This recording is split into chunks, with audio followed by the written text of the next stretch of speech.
하나님께서 오늘 우리에게 주시는 말씀 같이 구약성경에서 읽도록 하겠습니다.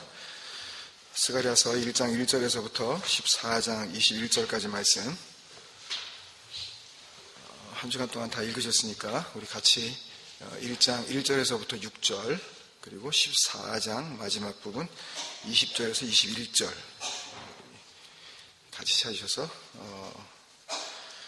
읽도록 하겠습니다. 먼저 1장 1절에서부터 6절, 제가 먼저 1절 읽고 여러분들 2절 읽어서 6절 우리 같이 읽습니다.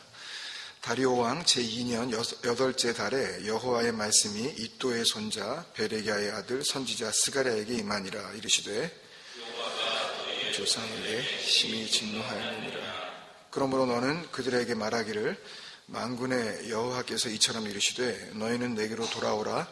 만군의 여호와의 말이니라. 그리하면 내가 너희에게로 돌아가리라. 만군의 여호와의 말이니라. 너희 조상들을 본받지 말라. 옛적 선지자들이 내게 외쳐 이르되 이같이 말씀하시기를 너희가 악한 길 악한 행위를 떠나서 돌아오라 하셨다 하나 그들이 듣지 아니하고 이의 길을 기울이지 아니하였느니라. 여호와의 말이니라. 너희 조상들이 어디 있느냐? 또 선지자들이 영원히 살겠느냐? 같이요. 내가 나의 종 선지자들에게 명령한 내 말과 내 법도들이 어찌 내 조상들에게 임하지 아니하였느냐?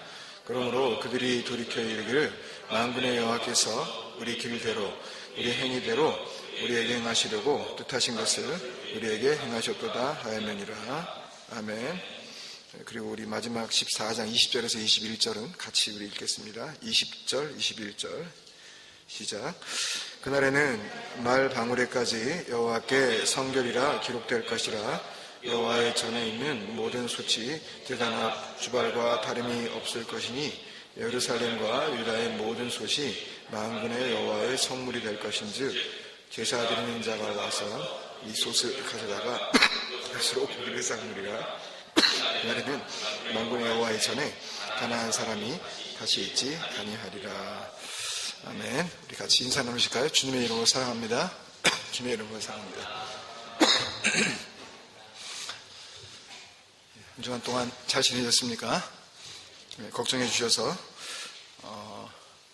이렇게 함께 자리할 수 있게 돼서 하나님께 영광을 올려드립니다. 에덴에서 반복까지 35번째 시간입니다. 구약 성경 38번째 책이죠. 이제 다음 주면 이제 구약 성경도 이제 우리가 마지막 책을 이제 하게 되네요. 스가랴서를 우리가 같이 이제 본문을 한 주간 동안 읽으셨는데,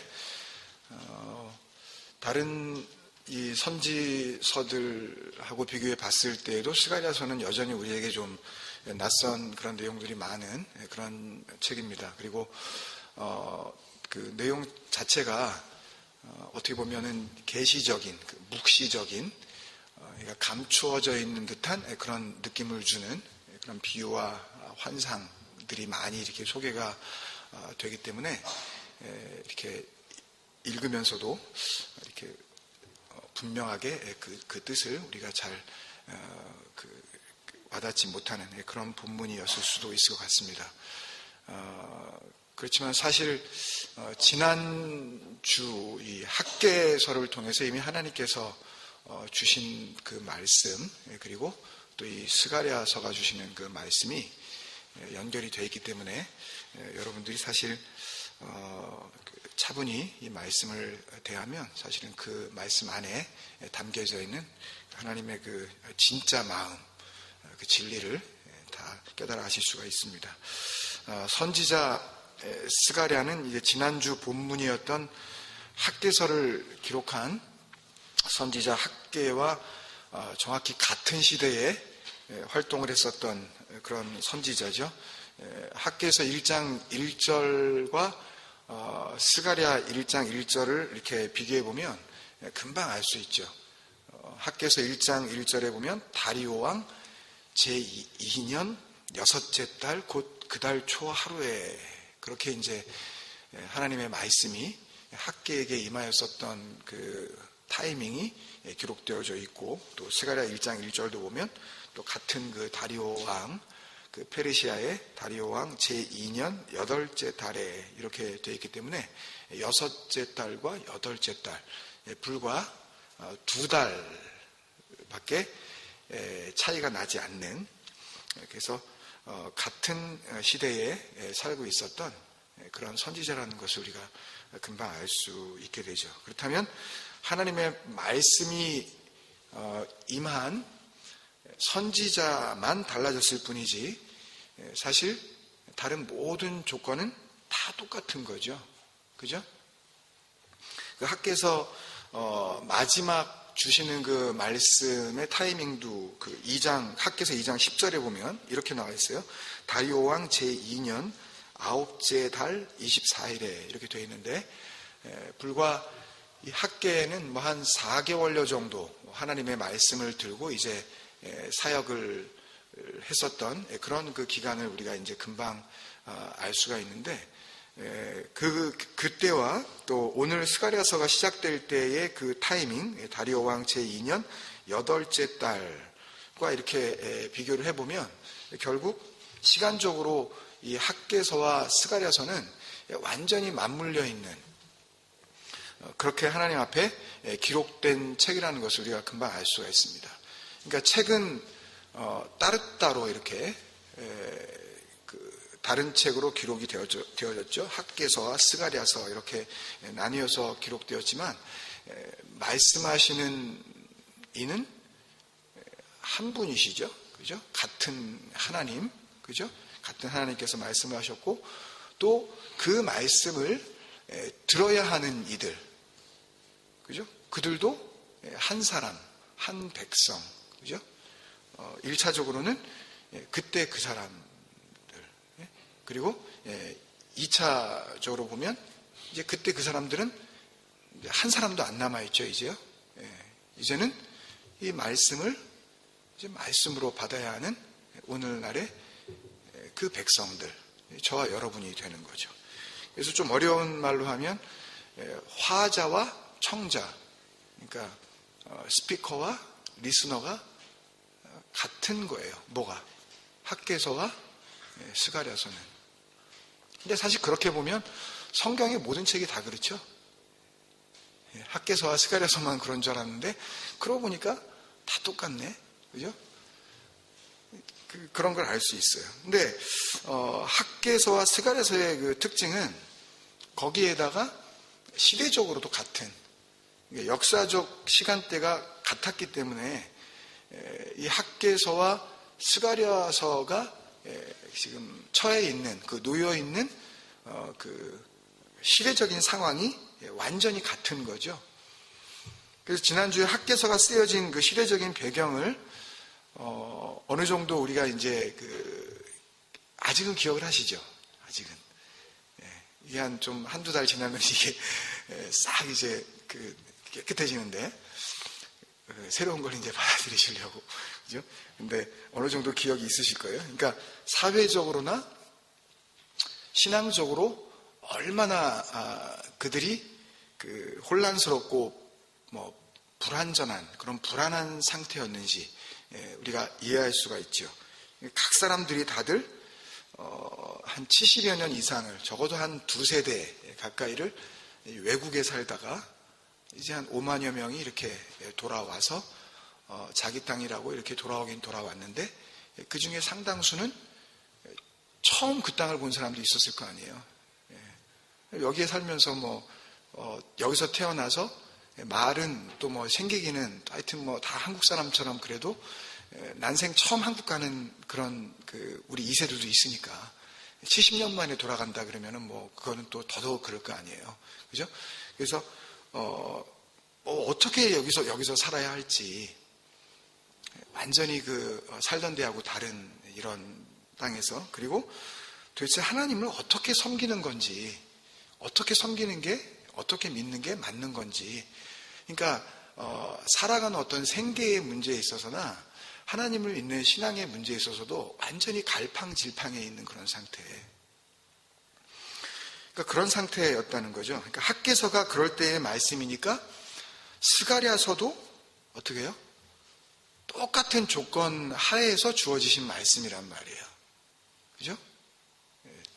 말씀하시는 이와 그 말씀을 듣는 이, 그리고 놓여있는 그 상황도 완전히 똑같은, 이렇게 완전히 같은 상황에서 같은 대상에게 한 하나님께서 그러면 말씀을 하셨다면 그러면 두 번 말씀하신 거 아니에요? 그죠?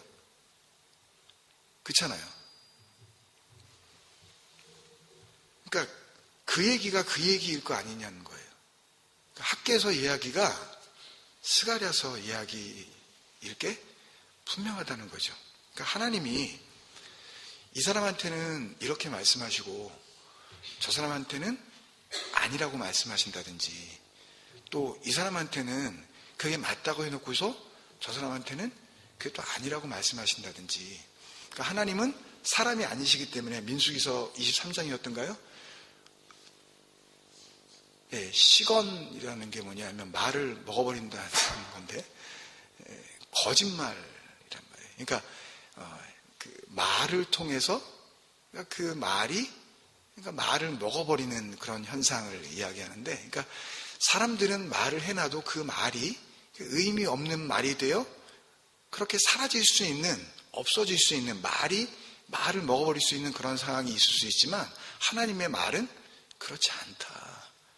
그래서 하나님께서 말씀하신 것은 거짓말이 아니고 하나님은 후회하지 않으신다. 그러니까 말씀해 놓으시고 내가 왜 그렇게 말했을까, 이렇게 안 하신다는 그런 뜻이란 말이에요. 그러니까 하나님은 언제나 진리 가운데 거하시면서 그 말씀은 언제나 진리로만, 그 단 하나의 진리로만 주시는 말씀이기 때문에 학개서에서 주신 말씀도 진리의 말씀이고, 그 다음에 스가랴에게 주신 말씀도 진리의 말씀인데, 말씀하시는 이와 듣는 이가 같고 주어진 상황이 같으니 같은 말씀을 주셨다는 거죠.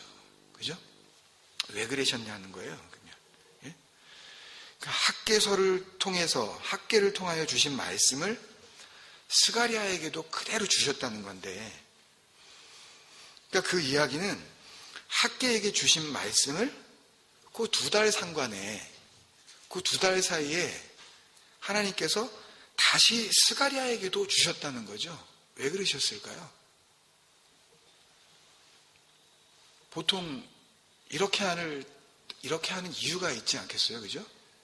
하나님은 같은 말씀을 하시는데 그 말씀을 맡아야 하는 사람이 같은 시대에, 그것도 굉장히 사실상 같은 자리에 살고 있는 그 선지자에게 이렇게 따로따로 주셨다라는 것은 분명히 이유가 있을 것이라는 말입니다. 그래서 어떻게 보면 오늘날처럼 학개서를 읽고 오늘날을 한번 생각해 보자고요. 그 당시 우리가 다 헤아려 알 수는 없으니까 학개서를 읽고 고작 풀어낸다는 말씀이 뭐예요? 성전 건축해라. 그러면 뭐 받는다고요? 복 받아. 그러니까 열심히 한번 해봐, 이거 정도로 그 말씀을 그렇게 오해해서 그냥 머물고 있을까봐 내 말이 학개서를 통해서 하려고 한 말이 그 말이 아니었잖아. 그러니까 나는 그 말 하려고 아닌 거야 라고 하시면서 조금 더 구체적으로, 그죠? 조금 더 이렇게 풀어서 좀 길어졌죠. 그러다 보니까 학개서는 2장밖에 안 되는데 같은 얘기인데 스가랴에서 와서는 갑자기 소선지서라 그래 놓고서 이게 거의 뭐 대선지서 맞먹는 분량으로 확 늘어나 버리네.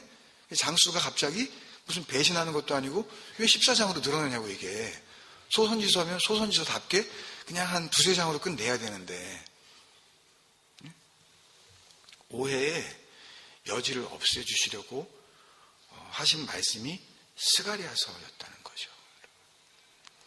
이제 그렇게 하시려다 보니까, 그렇게 풀어서 말씀하시려다 보니까 뭐가 자꾸 나와요? 환상이 나오는데 그것도 여러 번 나오는 거죠. 막, 그죠? 뭐 붉은 말 탄 사람도 나오고, 또 뭐 화석류 나무 뭐 그 사이를 다니는 자 막 이런 나오고, 내 뿔 뭐 대장장이가 막 4명이 나오고. 예? 근데 참 감사한 것은 이걸 풀어주셨어야 되기 때문에 학개서의 오해나 학개서에서 못다한 말씀들을 정확하게 알려주셨어야 되기 때문에 환상들조차도 자기 멋대로 오해할까봐 또 질문하는 거 그냥 놔두시죠. 그 말탄자가 뜻하는 게 뭐예요? 그러면 그건 이런 뜻이야. 그러면 또 그런 뜻이라고 말하면 또 그건 무슨 뜻이에요? 라고 또 물어보게 놔두시죠. 그러면 너 그것도 몰라? 그러지 않으시고 또 그걸 또 일일이 친절하게 다 말씀해 주신단 말이에요. 그건 그런 뜻이야. 하나도 그냥 안 넘어가셨어요. 다 아시죠? 이제 그래서 스가랴서. 그래서 짧게 하려고 그래요. 일일이 설명해 주셨단 말이에요. 왜 그렇게 하셨어요? 왜 그냥 환상만 보여주지 않으시고 그걸 갖다가 또 물어보게 하시고 또 그 대답을 해주시고 왜 그렇게 하나하나 하시면 6장까지 그렇게 나가셨냐고요. 오해하지 좀 말라고. 진리를 왜곡하지 말라고. 하나님의 말씀을 더 이상 너희들의 그 선악구조 속에서 이해하지 말고 말씀의 그 껍데기만 자꾸만 핥아먹으려고 그러지 말고 그 말씀의 알맹이, 그 내용, 그 진리가 뭔지 좀 알고 그 진리 그대로 좀 받아들이라고. 그래서 좀 번거로워 보이지만 일부러 그러시는 거라고요, 지금요. 일부러. 그러니까 8개의 환상을 정리하면서 스가랴 6장 그 하반부 12절부터 15절에 보면 그렇게 궁금해하는 그 하나님의 집, 그거 누가 건축하는지 정확하게 말씀해 주시잖아요. 그 따로 말씀드리지 않을게요. 읽어보시면 금방 나오는 내용이니까. 그래서 그 건축은 그건 니네들이 할 수 있는 게 아니라고 분명히 말씀하고 계시는 거예요. 그러면 학개서가 기록될 때부터 현실적인 문제였었던 그 완공되지 못한 성전, 그리고 학개서와 스가랴서를 통해서 같은 이야기를 지금 하나님이 2번 이야기를 하시는 건데, 하나님께서 그렇게 이야기하시는 하나님의 그 성전, 그러니까 눈에 보이는 그 성전과 하나님이 말씀 속에서 하시는 그 성전, 이 성전이 그러면 같은 성전일까요? 다른 성전일까요? 너무 어려운 질문인가요? 아무 상관도 없는 거죠. 아무 상관도 없는 거예요. 그러니까 학개나 스가랴서를 읽으면서 여기서 혹이라도 하나님이 건축하시겠다는 그 성전을 조금이라도 바르게 이해하지 못하면 진리는 있는데 말씀은 분명히 떨어졌는데 근데 그 말씀을 통해서 생명으로 갈 수 없게 된다니까요, 여러분. 하나님의 말씀은 받았어요. 하나님의 말씀은 받았는데 그 말씀을 자기 생각대로 그냥 이해를 해버리고 그 성전 지으려는 거예요 라고 받으면 그건 하나님께 영광, 그러니까 나중 영광이 그 이전 영광하고도 비교할 수 없는 그 크신 영광으로 드러나는 게 아니라 하여튼 그걸 통해서 영광은 가려지는 거고 그 자신은 그 왜곡된 진리를 통하여서 그냥 죽음 가운데 살아갈 수밖에 없게 되는 거라니까요. 그러니까 하나님의 말씀 그 자체는 선하신 거란 말이에요. 스가랴서 1장 13절에서 결론적으로 말씀해 주고 계신 거란 말이에요, 이게요. 근데 이걸 또 오해하시면 안 돼요. 하나님의 말씀이 선하다라는 것은 하나님의 말씀이 그냥 나이스하고 카인드하다는 그런 의미가 아니에요, 여러분. 이걸 오해하시면 이걸 보면서 또 스가랴서를 엉뚱하게 붙잡아 버리신다니까요. 이 스가랴 1장에 하나님의 말씀이 선하다, 그 선한 말씀이라고 하는 것은 둘 다 고유명사예요. 그래서 말씀이 곧 선함이라고 하시는 거라고요. 그래서 스가랴서 1장 13절에서 하나님의 말씀이 선함이고 토부고 이렇게 말씀하시는 거예요. 그 말씀만 토부, 선함의 상태라는 거예요, 여러분. 그리고 또 그 말씀이 곧 위로야 그러시는 거라고요. 위로. 기억나시죠, 여러분? 시편 119편 50절에서 기억나시나요? 이 말씀은 나의 고난 중의 위로라. 기억나시죠? 주의 말씀이 나를 살리셨기 때문입니다. 그랬잖아요. 그죠? 기억나시죠? 굉장히 쉽게 암송하실 수 있었던, 그죠? 이 말씀은 나의 고난 중의 위로라. 왜냐하면 주의 말씀이 나를 살리셨기 때문입니다. 이게 무슨 뜻이에요, 여러분? 힘들고 내가 정말 어려울 때 말씀을 듣고 위로가 돼서 겨우 진정됐다는 거예요? 이거 그 정도 얘기가 아니에요, 여러분. 그거는요, 하나님의 말씀에 그냥 그 껍데기만 열심히 그냥 핥아먹는 거예요. 그런 거 아니에요. 나라는 존재, 그 나라는 존재 자체가 고난이라는 거를 내가 알았어요. 라는 그런 고백이에요. 내 존재가 고난이라고요. 이 고난이라고 할 때 이 단어, 이 온이가요, 땅이 푹 꺼져버린 상태거든요. 저와 여러분은 뭐로 지어졌어요? 땅이잖아요. 흙, 먼지. 근데 그게 먼지가 푹 꺼져버렸네? 없다는 거예요. 이제는 땅도 아니라는 거예요, 이제. 우리가 그렇게 이 앞전의 말씀들을 통해서 하나님 앞에 고백적으로 우리가 인정했었던 나는 곧 뭐다? 나는 헤벨 맞습니다, 주님. 아니 먼지가 뭘 하냐고요, 도대체. 아니 먼지들이 아무리 모여봤자 먼지 덩어리가 되는 건데 그 먼지들이 뭔 성전을 짓겠다고, 뭔 하나님을 섬겨보겠다고 이렇게 열심히들 내냐는 거예요. 응? 그래봤자 그 먼지밖에 안 날리는 거 아니에요? 그죠? 먼지는 가만히 있는 게 도와주는 거 아니냐고요. 그죠? 먼지 때문에 병이 났는데 이게 다. 그러니까 내가 고난이라는 거를 알 때 그때 그 말씀은 내게 뭐가 되는 거예요? 위로가 되는 거예요. 말씀이 위로라고요, 그냥. 이거를 깨달으셔야 해요, 여러분. 네하마를 할 때 이 네하마는 그 말씀이 말씀으로 다가올 때에만 얻어낼 수 있는 위로라고 우리가 욥기서를 통해서도 같이 나눴었잖아요. 욥기서 6장 10절에. 이 네하마의 원래 그 숨어있는 뜻은요, 생명입니다. 그래서 주의 말씀이 나를 살리셨기 때문입니다. 주의 말씀이 나의 생명입니다. 그렇게 고백을 하는 거예요.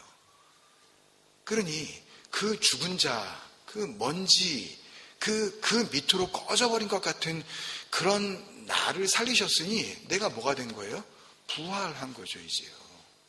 그러니까 말씀이 곧 뭐란 얘기예요? 생명이고 부활이라는 거예요. 말씀이 나를 부활시킨다는 이야기가 아니라 말씀이 생명이라고요, 여러분. 나하고는 상관없어요, 그건요. 말씀이 곧 부활이라고요. 그 신앙 고백을 하고 있었던 거죠. 시편 119편에서는요. 그죠? 그러니까 하나님께서 스가랴서를 통해서 그거를 알려주시고 계시는 거예요. 말씀이 뭔지. 말씀이 그 선함이고, 그게 위로고, 그게 생명이고, 그게 부활이라고. 그걸 모르면, 말씀이 그렇다는 것을 모르면, 그러니까 그것을 마음으로 간직하려 하지 않고, 그러면 열심히 그것을 행위로 지켜내려고 하는 그런 노력이 인간들에게서 나올 수밖에 없다는 겁니다, 여러분. 그러니까 말씀을 진리로 듣고, 그러니까 말씀을 생명으로 알고, 그것을 내가 그 생명을 간직하면 내가 뭐가 되는 거예요? 그럼 내가 생명이 되는 거란 말이에요. 그러면 그게 곧 진리가 됐다 그러시는 거라고요. 그게요. 그래서 그 진리가 되어 살면 되는 건데 하나님은 그걸 스가랴서를 통해서 그게 구원이고 그게 영생이고 그게 진리와 함께 기뻐하는 거야. 시온에 있는 자들아 기뻐하라 그러면서 막 계속 얘기하시잖아요. 시온에 있는 딸들아 즐거워하라 그러시잖아요. 그리고 또 그렇게 진리와 하나가 된 상태를 신약에 와서 예수님은 교회, 에클레시아라고 그렇게 말씀하시는 거고, 그거를 깨달아 알아먹은 사도들은 바울부터 해서 베드로, 요한, 야고보 모두들 그게 바로 성전이야. 진리가 거하시는, 그 그리스도가 거하시는, 진리의 영이 거하시는 그게 거룩한 나라야. 그렇게 설명을 해줄 수 있었던 거란 말이죠. 뭐가 뭔지 알게 되니까. 말씀이 곧 생명인지 알게 되니까. 그러니까 우리가 뭐 까무러쳤다가 이렇게 숨 넘어갔다가 다시 일어나는 게 자꾸 부활이라고 생각을 하시는데 그거는 부활이 아니라니까요, 여러분. 그런 일들은 귀신도 할 수가 있는 일들이에요. 그런 걸로 자꾸만 우리가 미혹당하면 안 돼요. 그래서 조금 더 사는 게 도대체 우리에게 무슨 유익이 되는데요. 그래서 히스기야가 더 산 그 15년이 그 15년을 통하여서 히스기야는 도대체 그 15년을 어떻게 하나님 앞에 살아가게 되었는데요. 아니 내 코로 숨 몇 년 더 쉬는 것이 도대체 무슨 의미가 있다고요, 우리에게. 그 육적 호흡은 아무 의미가 없다니까요, 여러분. 우리가 이 땅에 살면서 진정한 영적 호흡, 이제 내가 정말 죽고 이제 내가 사는 것이 아니라 그리스도, 진리로 사는 것이다 라는 것을 말씀을 통하여서 우리가 깨닫지 못하면 교회를 열심히 다니고 말씀을 아무리 보더라도 그것은 우리를 살리지 못한다니까요, 여러분. 그러니까 하나님의 말씀이 계속해서 내 귀에 들려져야 하는, 내 몸 밖에 있는 소리로서만 그냥 존재하면 하나님께서는 그걸 악한 길이라 그러시는 거고 그게 악한 행위야. 그렇게 말씀을 하시는 거예요. 그러면 우리는 그게 되는 겁니다, 여러분. 그 악한 길이 되는 거예요. 그 악한 행위가 되어버린다고, 우리 자체가.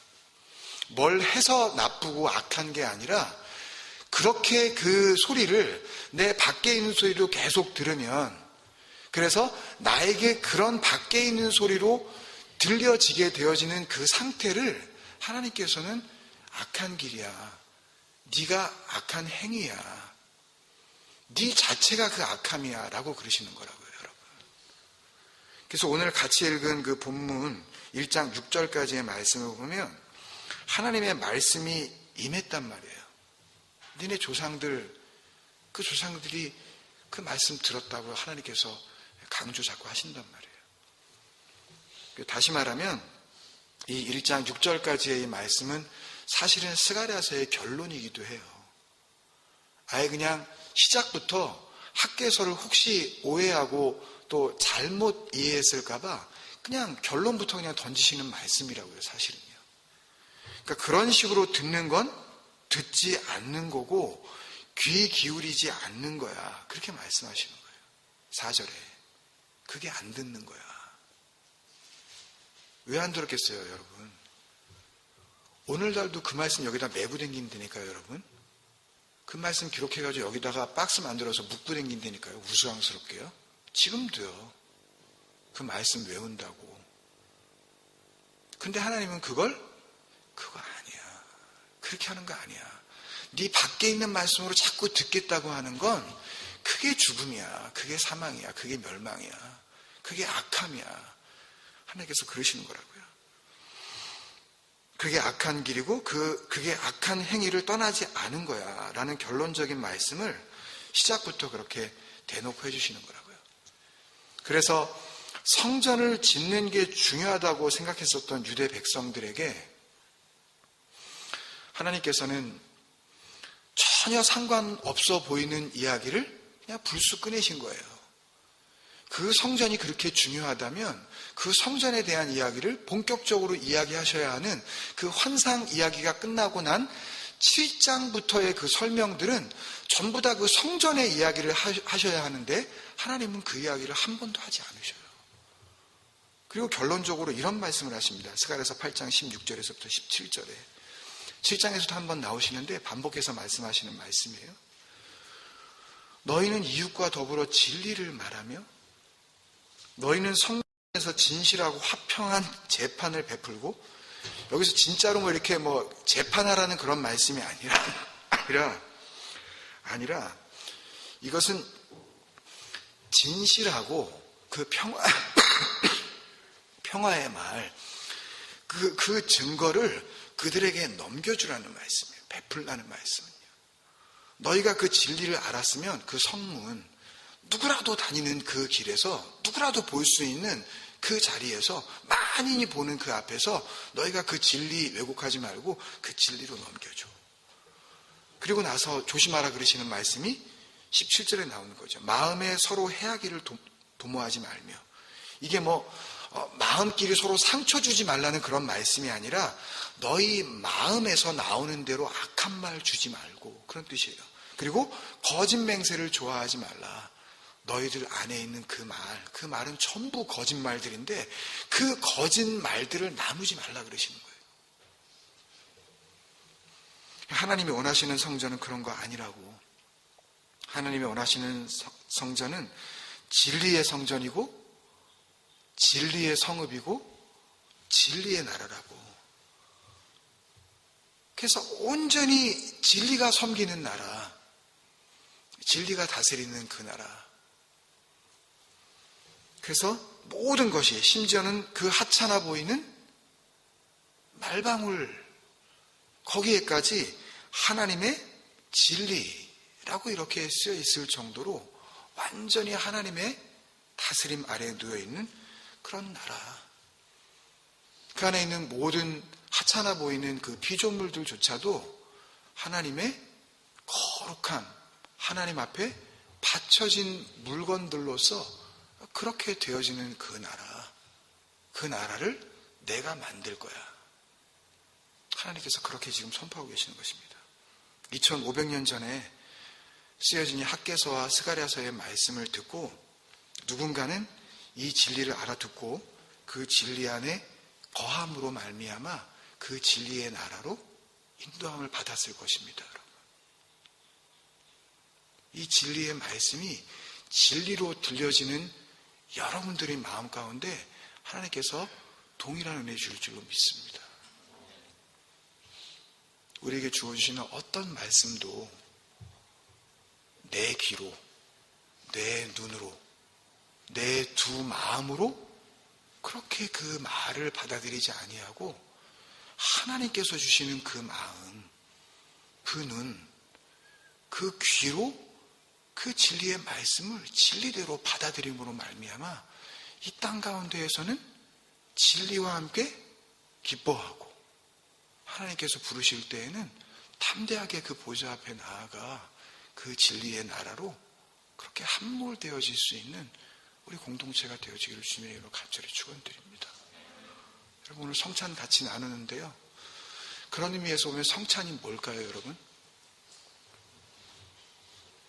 주님께서는 이 성찬을 나누시기 전에 그렇게 고백하시면서 이 성찬을 준비하도록 하셨죠. 내 살은 참된 양식이요, 또 내 피는 참된 음료다. 그 참되다는 게 진리의 양식이라는 뜻이거든요, 여러분. 진리의 음료라는 거예요. 그러니까 그리스도를 너희가 그렇게 받아들이면, 진리로 받아들이면 이것이 너희들이 먹고 마시고 살아날 수 있는 그런 양식이 될 것이라고 해주신 거 아니겠어요, 여러분? 그렇다면 성찬에 참여하는 자들은 전부 다 그 믿음의 고백을 하는 하나님의 백성인 줄로 믿습니다. 그렇게 우리를 구원하셨고 또 그것을 알을 통하여 이제는 아는 것에 그치지 아니하고 그 진리가 내 안에 들어와 내가 살아갈 수 있는 능력으로 그렇게 존재할 수 있다라는 것을 고백하는 자, 그들이 함께 인정하는 그 예식이 바로 이 자리가 아니겠냐고요, 여러분. 이거 하나 먹고 안 먹는 게 도대체 무슨 의미가 있을까요? 이거 한번 안 먹는다고 무슨 큰일이 벌어질까요?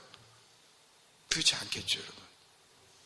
그렇지만 이 자리가 복된 것은 그 진리가 내 안에 들어와.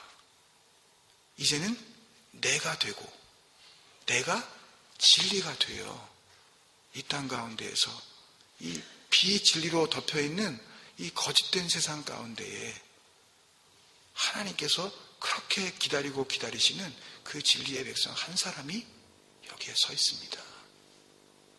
이것을 예식으로 고백하는 거 아니겠냐는 거예요, 여러분. 우리 그런 마음으로 같이 한번 기도했으면 좋겠습니다, 여러분. 스가랴서를 읽으시면서 여러분에게 주시는 은혜는 어떤 은혜였나요, 여러분? 주님께서는 너무나도 친절하고 너무나도 구체적으로 우리에게 다시 한번 하나님께서 지어가실 그 성전에 대해서 말씀을 통하여 그렇게 알려주신 줄로 믿습니다. 그 말씀 그대로 주님 나를 진리로 세워가 주옵소서. 이건 내가 할 수 있는 일이 아니라 내 안에 들어와 역사하시는 그 그리스도, 그 진리의 영, 성령께서 하시는 일인 줄로 믿습니다. 아버지 하나님, 이 공동체가 눈에 보이는 공동체로 그렇게 끝나지 말게 하시고 정말 하나님께서 지어 가시려고 했었던 그 진리의 성읍, 사람들의 눈에 보기에는 참으로 보잘것없어 보여도 하나님의 눈에는 그렇게 기쁘고도 아름다운 그 진리의 성전으로 그렇게 지어가게 되어지는 그런 복된 자리가 되게 하여 주옵소서. 우리 성찬을 같이 나누면서 그 은혜를 사모하면서 같이 한번 기도하고 성찬 연도를 준비하시고 같이 예식으로 나아가도록 하겠습니다.